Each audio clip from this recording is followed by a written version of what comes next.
Stephanie's mother was a force of nature. She was strong and fiercely independent. But then the diagnosis came, and things changed. It goes slowly, but you see sort of markers of it's going a little bit down, it's going a little bit down. It's very depressing, by definition. And that I was finding very, very hard to navigate. It's incredibly difficult for the person diagnosed with dementia, but to anyone who has experienced this, it's clear very quickly that friends and family are along for the ride. And I thought this is where we've now hit the 180-degree switch in our relationship, right? And that was a part where I just thought, okay, here we are. This is dementia. In this episode, we're going to talk about a group of disorders that are characterized by a decline in thinking, memory, and reasoning abilities. We're talking about dementia. More specifically, we're talking about one of the most challenging yet important roles many of us will ever face: caring for a loved one who has dementia. Let's unpack navigating dementia, digging deeper into what dementia is, how the symptoms are diagnosed, and how, as a loved one, you can support someone living with it. Or, as a friend, how you can support someone who is providing dementia care. As a psychiatrist, I want anyone experiencing any mental disorder or helping someone who is to be able to hear these stories and know there is a path ahead.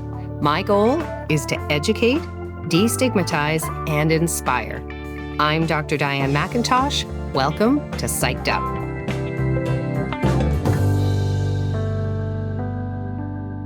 I don't know about you, but for me, the thought of being diagnosed with dementia, it really provokes fear. That's because there's just so many unknowns associated with the diagnosis. It continues to baffle scientists, and so far, there's just no effective treatment. Dementia is really an umbrella term for a collection of symptoms, but most of us, we tend to focus on the most common symptom, memory impairment.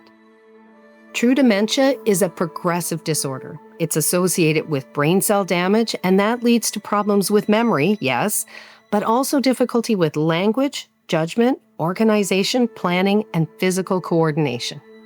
Our guest today, she doesn't have dementia, but loved someone who did. My name is Stephanie. I'm a lawyer in Vancouver. I'm in my late 50s, and I recently lost my mother, who died at age 91. It started back in 2017 when Stephanie's mother had a stroke. I always say that life can turn on a dime, and it can turn on a dime in really great ways. You meet the person you fall in love with and marry, or it can turn on a dime in really serious and grave ways. And for me, it was Good Friday of 2017. After trying to reach her mother on the phone all day, Stephanie drove to her apartment, only to find her on the floor and unable to get up. And that was the day that our lives turned on a dime. Stephanie's mother spent 2 months in the hospital and then another 2 months in rehab. And my recollection of that period is you're ever hopeful. I mean, my mother had beaten back cancer so many times. We thought, okay, with a little bit of muscle and a little bit of help and her natural, true strength, she's gonna come through this, right? But Stephanie was slowly realizing that this time was different. I remember, because they hand you the result of this test, and, she had to draw a clock. And I don't know, she had it wrong, but I thought there was a way that it might be kind of right. But I thought, no, God, I'm really trying hard to avoid what is happening, right? Because you don't really want to acknowledge that everybody's world has just shifted on its axis and not in a positive way. The tests were all coming back with the same conclusion. Dementia, dementia, dementia, dementia. It was heartbreaking for Stephanie, and she is far from alone. Currently, there are over 55 million people living with dementia. This year alone, just in Canada, 750,000 people aged 65 and older are living with Alzheimer's disease and other forms of dementia. And unfortunately, these numbers continue to grow rapidly. The global number of people with dementia is expected to nearly double every 20 years. Why the dramatic increase? Well, it's primarily driven by our aging population. Medical advances have helped us to live longer, so many more people are reaching the age where dementia risk increases significantly. Each one of these numbers is a person living with a disorder that will result in death. And behind most of these people is a network of caregivers, the majority of which are family, like Stephanie. I knew nothing about this. Zippo. I never saw with my parents, because my parents both left where they were born. I had no template to follow. So this just sort of like fell out of nowhere. And it's like, okay, well, welcome to caregiving. Stephanie's sister lived in a different country. So Stephanie was more or less it, and her mother needed a lot of help. The province covered a few of the basics. We had help coming 4 times a day for breakfast, lunch, dinner, and to help her go to bed. But okay, that's maybe 3 hours of people a day. There are another 21 hours, and I can't be there. And it was heartbreaking because you can never quite make it work.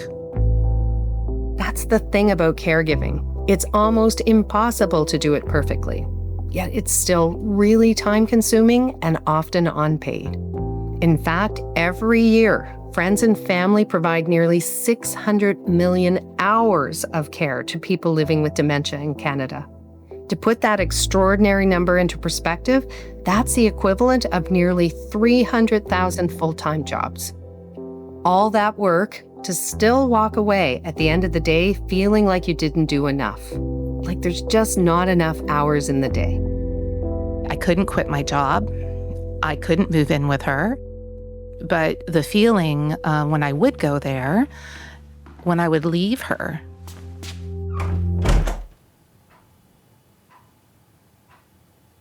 and she'd be sitting at the dining room table, and I'm leaving to go, I don't know, go out, do shopping, meet friends, what have you, of her sitting alone at a table. I mean, you've got to be a cold person to sort of feel okay about that.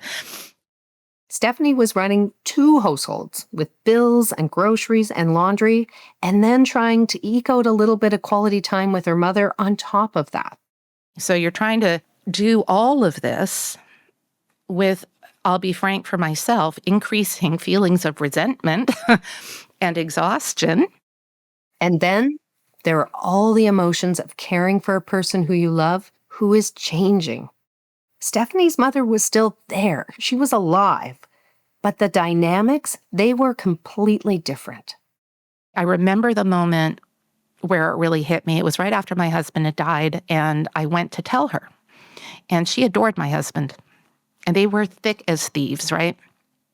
And I went to her nursing home, took her up in her wheelchair to her room, and I said, look, I've got something to tell you.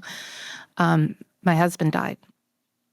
And in that moment, I wanted my mother so badly because I didn't know, I had no idea how I was going to get through this one, right? And my mother started to cry.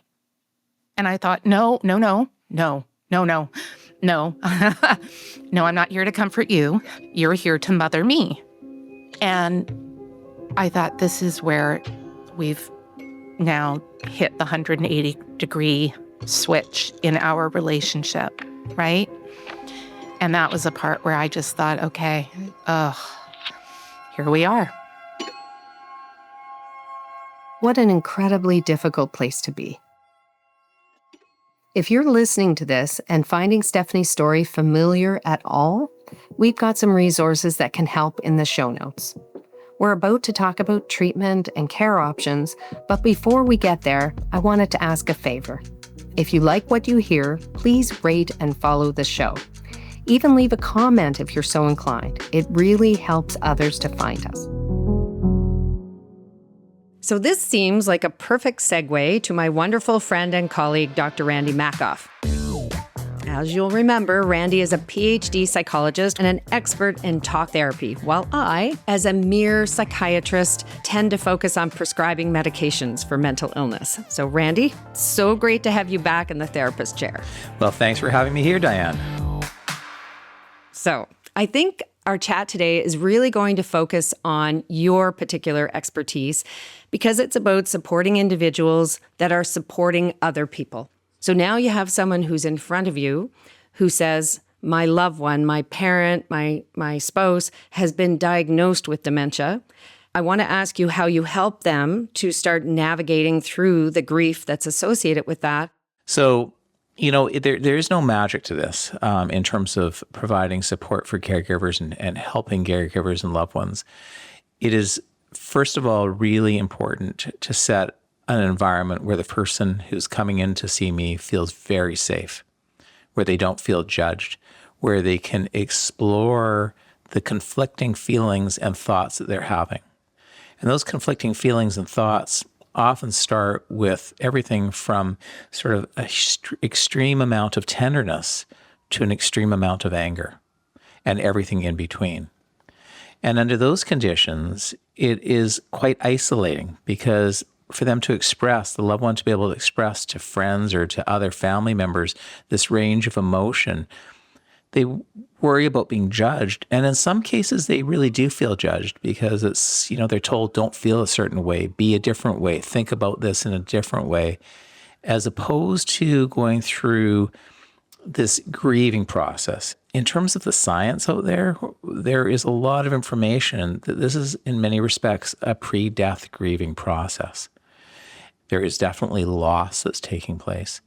And this is never easy to deal with, but in the right environment and setting boundaries with friends and family members, this can be really something that is beneficial to the person and helps them through this very difficult process.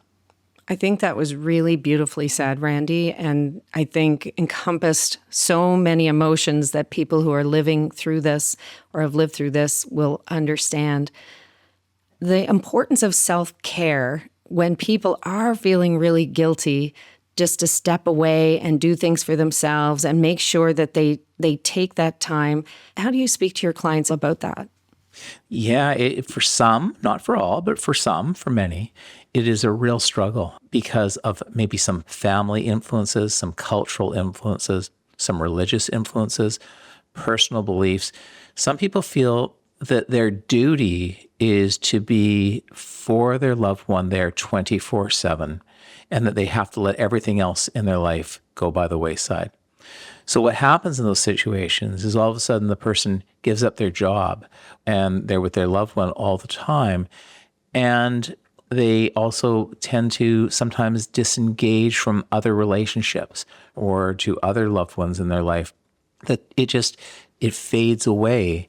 And what happens is that when we become over-focused on any one matter, we start to neglect ourselves.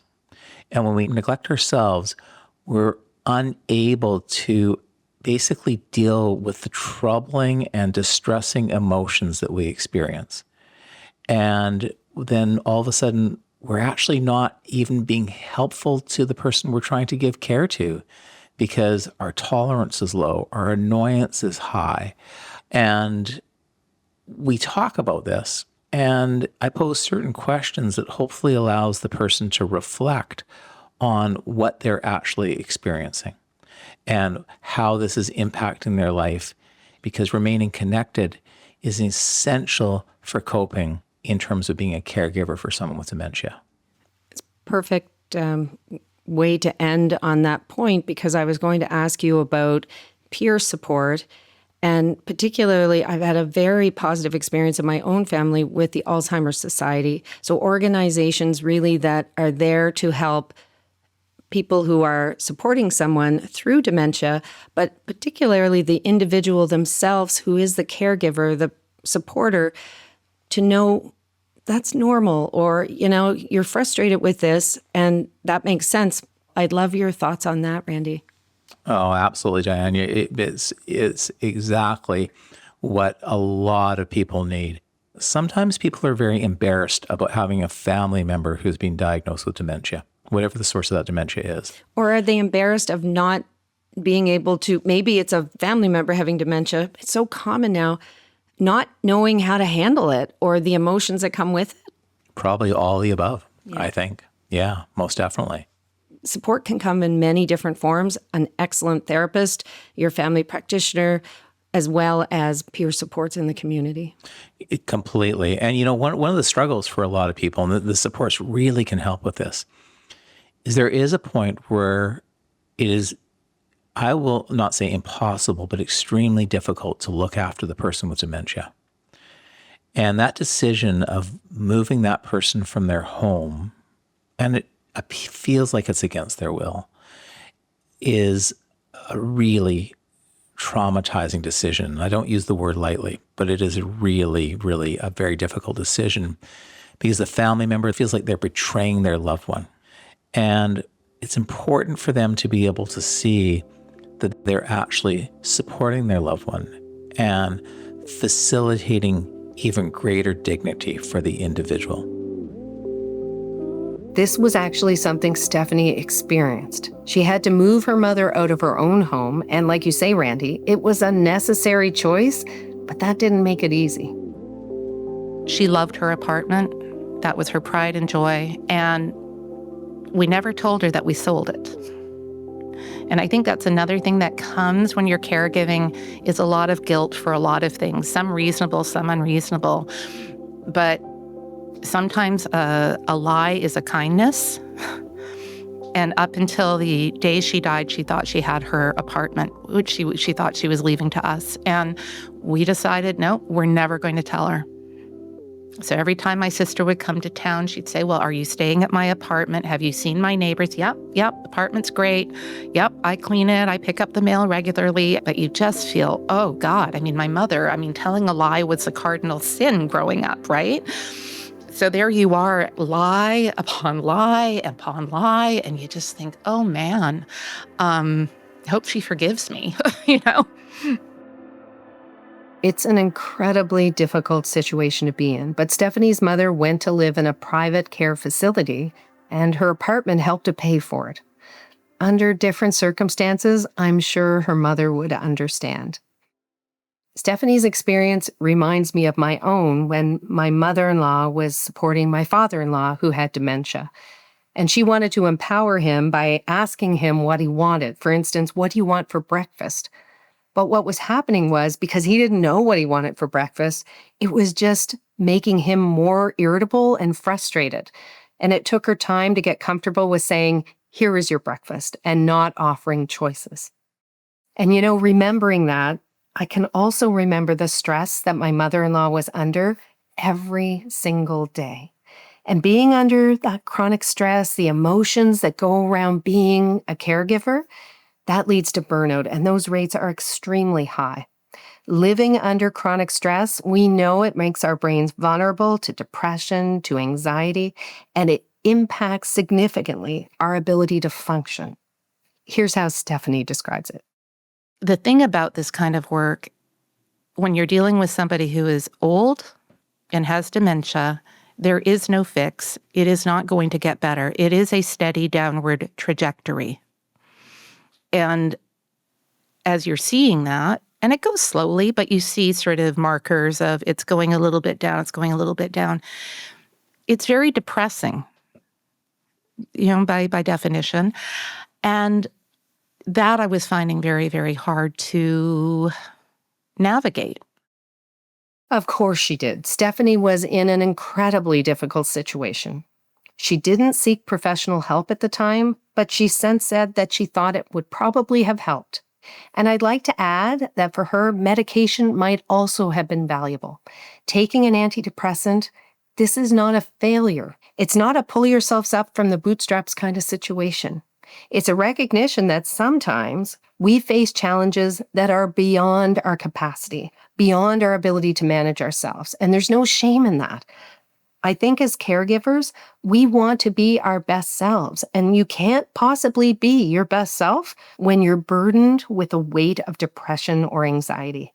Absolutely. The other thing, Diane, that does come up a fair amount, I mean, there's so many issues that arise here, and I don't think, I think we should, in my opinion, we should be under no illusion that we can really cover all the issues. And so some caregivers may be listening to this and feeling, oh, but what about this? And this feels kind of incomplete, this discussion, because it really involves so many facets of life, ranging from how do you say goodbye to, this person I was married to for 40 years and they're not there anymore. And someone else has shown me emotional connection. And now I think I maybe am falling in love with somebody else, and the feeling of betrayal and all those types of issues that arise. But the other thing that does come up is the person with dementia sometimes can experience some very significant psychiatric symptoms. And I'd love to hear from you, Diane, because this is one of your areas of expertise, is with psychiatric symptoms with the person with dementia, what is the best approach? Yeah, it is a complicated response. And I'm really glad you brought up the fact that we're scratching the surface here of trying to help people to understand it is complicated, but there are supports out there. So not only can people who have dementia experience depression, anxiety, agitation, but they can also have frank psychotic symptoms. So they can believe that their loved one is an imposter, their care provider is actually no longer their wife, someone is entering their home and stealing things, maybe that their care provider is poisoning them. So many people fear giving medication to older patients, but it's really important sometimes to help that person to be settled and be able to be comfortable. Dementia is a diagnosis of exclusion. So it's really critical to rule out treatable medical issues first before going with a dementia diagnosis. We don't have any exact objective tests that say, absolutely, you have dementia. So we got to make sure that we rule out any physical health or mental health disorders that are treatable first and foremost. So that's the most important thing. Then reviewing medication that person's taking that may also cause symptoms that could seem like cognitive impairment or could provoke cognitive symptoms. And sometimes people are on multiple medications, older patients, they're seeing multiple people. The fact that the medication actually could provoke cognitive symptoms is missed because they're overprescribed. So a review of all of their health and a review of their medication, critically important. What we know is that it is possible to treat depression, anxiety, and manage dementia at the same time. We do not have any treatments for dementia that actually stop dementia from progressing. I believe that they're coming. But we do have treatments for depression, for anxiety, for psychosis, for agitation that really can help settle patients down and make the dementia more tolerable for them and for their loved ones. Agitation related to dementia can be really distressing for the individual and for their care provider, but there's a lot of inaccurate information about using the medication to treat those symptoms. Now we have an antipsychotic medication that's actually indicated for the treatment of agitation associated with Alzheimer's and other dementias. So it's important to know that older adults usually need the same doses of antidepressants, of antipsychotics that young people do, but we tend to start lower, go slower, but still aim to get all of the symptoms managed.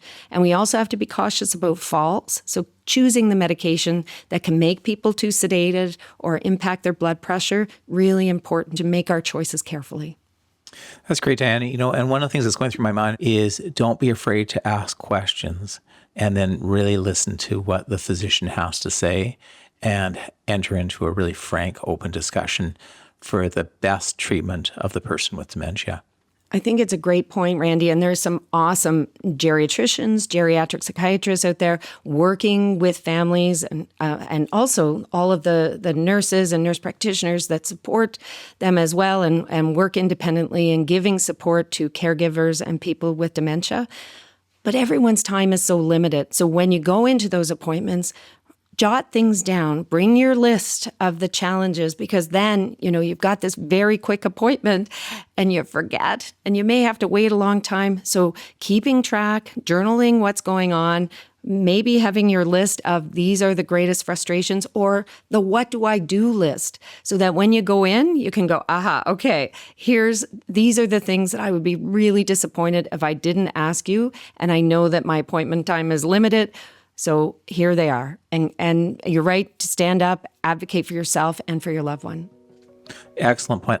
But one of the other really significant discussions that arise is, especially if it is a biological family member, the family member is thinking they're looking at a mirror to their future. And they often start to live in fear. And that is something that they really need to be able to talk about, because keeping it in one's own head, that thought doesn't go away. It's really important to be able to explore that, talk about that, and have some good understanding of how to be able to be in the present and to be able to plan for the future. But I think that this is a really important topic that therapists, psychologists, counselors, social workers should really be talking about with the person who's come to them for assistance. I think it's just a brilliant point that I hadn't thought about bringing up. And the fear that comes from that is often unspoken. And I don't know if it's a feeling of maybe I'm, that's their illness and I shouldn't make this about me. But it is about you. If it's a biological loved one, they've had something that, is it genetic? What can I do? And they tend to keep all of that inside. And talking about it, I think, is very freeing. So thank you for bringing that up. Thank you. It's always a delight, Randy. Thank you for spending time with us. Have a great day. We all know there are many misconceptions and misunderstandings about mental illness. So in every episode, I want to share a snippet of something I think you should know. I call it my shrink wrap. We've talked about all the difficult moments that come with dementia. But it's important to remember that out of terrible things, good things can come. While providing care for your loved one living with dementia is probably one of life's greatest challenges, it's also one of the greatest gifts you will ever give, because you're helping them to end their life with love and comfort, with dignity and grace. Taking care of yourself, that's not selfish, it's absolutely essential. Research is advancing, and we are on the cusp of actual disease-modifying treatments. But for the foreseeable future, millions of caregivers are the backbone of dementia care today. For caregivers, what you're doing really matters. And if you know a caregiver, check in on them. Offer specific help rather than, let me know if I can help. Ask, I'd like to bring you dinner. Is Tuesday okay? Those small gestures can make an enormous difference. Every act of caregiving is truly an act of love. And I think we all can agree that's something the world needs more of right now. Stephanie, she says it best. There's so many people my age who are going through this, and I think it's healthy to talk about it. It's healthy to talk about how it makes you feel. And, I feel like a lot of us are ill-prepared, and you're not going to be perfect, but you're showing up, and that's huge. And, your parent would probably be the first one to say, well done you, I raised you right. You've got this. Absolutely. You got this. If you know anyone who might benefit from this episode, please share it with them. We also have extra resources in the show notes. Please take a look and use anything you might need. And if you like what you've heard, please follow and rate the show. It helps other people who might need or want some guidance to find it. Our producer is Tori Weldon. Steve Pratt is our consultant. Sound design and our original theme song is written by Mark Angley of Square Wave Sound. Until next time, I'm Dr. Diane McIntosh. Thanks for listening to Psyched Up.